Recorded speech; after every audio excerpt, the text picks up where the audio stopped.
প্রিয় দর্শক, দেখতে পেয়েছেন এবার এসএসসি পরীক্ষায় আমাদের শিক্ষামন্ত্রী কী বলছেন।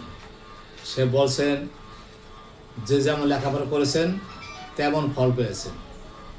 অতএব আমাদের দেশে এই ধরনের এসএসসিতে এই ধরনের ফেল কখনো করেনি।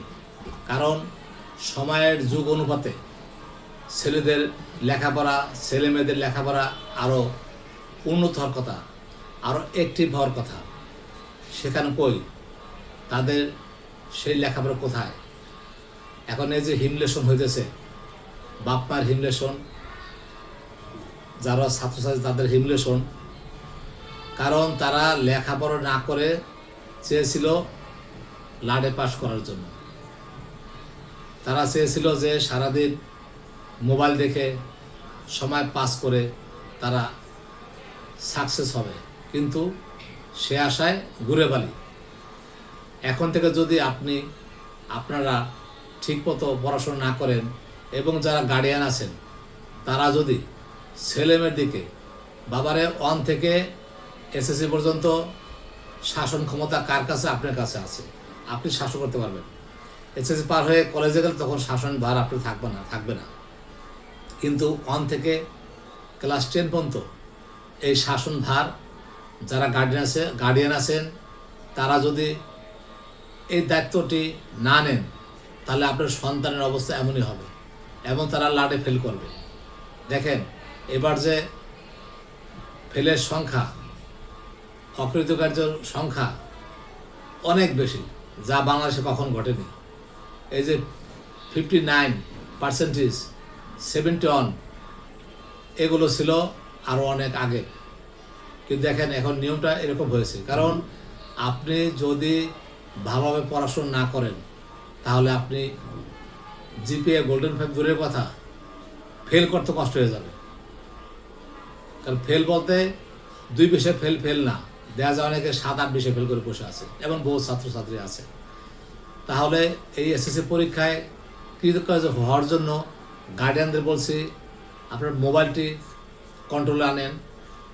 আপনার বাচ্চারা, আপনার ছেলে সন্তানরা কোথায় যায়, কোথায় গল্প করে, সন্ধ্যার পর তারা ঘরে ফিরে কিনা, প্রত্যেকটা সন্তানকে সন্ধ্যার পর ঘরে ফেরাবেন, শুধু পড়াশোনার জন্য না। এই যে দেশের অবস্থা, মার্ডার, ছিনতাই, ইয়াবার মামলা, আপনার ভালো সন্তানটি ইয়াবার মামলা খেয়ে ওই বন্ধুদের সাথে সে কী হবে? আসামি হয়ে যাবে, তার জীবনটা একবারে ধূলিসাৎ হয়ে যাবে, নষ্ট হয়ে যাবে। এই জন্য আপনার সন্তানকে আপনি কমপক্ষে সন্ধ্যার পরে ঘরে ফেরাবেন। সন্ধ্যার পরে সন্তান ঘরে থাকবে না, সেই সন্তানকে আপনি জাটা দিয়ে পিঠে বের করে দেবেন সন্ধ্যার পর ঘরে থাকলে। কারণ আপনার আয়ত্ত নাই মনে করবেন, তাহলে তাকে খাওয়াই পরে আপনার লাভ নাই। তাকে ওই সন্ত্রাসীরা এমন মেরে ফেলবে সন্ধ্যা পরে থাকলে। আবার কি হবে? সে বিভিন্ন মামলায় জেলে যাবে। তো অতএব আপনার সন্তানটিকে যদি আপনি ভালো চান, লেখাপড়া যতটুকু করুক, সে যাতে নেশা করতে না পারে, এই জন্য আপনার সন্তানটিকে, সন্তান না, সন্তান যারা আছে, সন্তান বলতে সবই সন্তান, ছেলের সন্তান, মেয়ের সন্তান, দুজনকে আপনি কি করবেন? আয়ত্ত আনবেন কমপক্ষে এসএসসির পরীক্ষার আগ থেকে। তাহলে সন্তানটি যদি তারা ভালো সমাজে, ভালো কন্ট্রোলে মানুষ হয়, তাহলে তারা কি করবে? জীবন ভবিষ্যৎ তাদের উজ্জ্বল হবে। তা না হলে আপনার কষ্ট আর যেহেতু টাকা পয়সা, আপনি ঘুষ খান আর না খান, বৈধ হোক আর অবৈধ হোক, বৈধর চেয়ে অবৈধ টাকা কামাইতে আরও কষ্ট বেশি। তো অতএব এই টাকাটি কোথায় ঢালছেন? ছেলেমেয়েদের পিছনে। ছেলেমেয়ে যদি মানুষ না হয় তার টাকা ঢেলে লাভ নাই। অতএব গার্ডিয়ানদের বলছি, আগামীতে ভালো রেজাল্ট করতে হলে আপনার সন্তানকে আপনার কাছে নিয়ে আসবেন সন্ধ্যার পর থেকে, যাতে সে বাড়ির বাইরে না যায়, ঘরের বাইরে না যায়, সেটা লক্ষ্য রাখবেন।